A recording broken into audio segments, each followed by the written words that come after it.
J'avais surtout ma routine que j'aimais faire, mais taper mon hockey, je le tapais d'une façon. C'était peut-être la seule chose. Puis je mettais mes hockey une place. Puis quand je revenais, il était là, puis je reprenais mon hockey juste avant d'embarquer sur la glace, j'y touchais pas. Fait que c'est des petites situations comme ça, des petites affaires, des petites choses comme préparation. Après ça, quand tu arrives à l'aréna, moi personnellement, j'aimais prendre des feuilles. Il y avait des feuilles qui disaient tous les détails des joueurs de l'autre côté. C'est sûr, pour moi, ça a été important avec qui je prenais les face-offs toujours, les mises au jeu. C'était important de savoir comment ils faisaient leur face-off.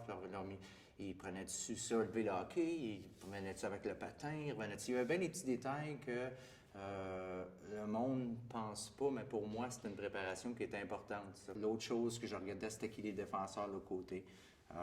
Puis ça faisait que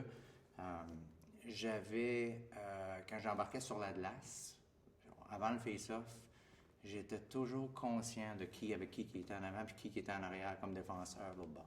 S'il y avait un Ray Bourque d'un côté, c'est sûr que moi, quand je m'en allais sur le centre de la glace puis j'avais de l'espace, s'il jouait à la gauche, j'allais vers la droite. Quand tu jouais avec un gars comme Lindstrom en avant de toi comme défenseur, il était dur à jouer contre lui. Pas parce qu'il était physique, mais il était tellement bon avec son hockey, il était tellement intelligent, il était toujours...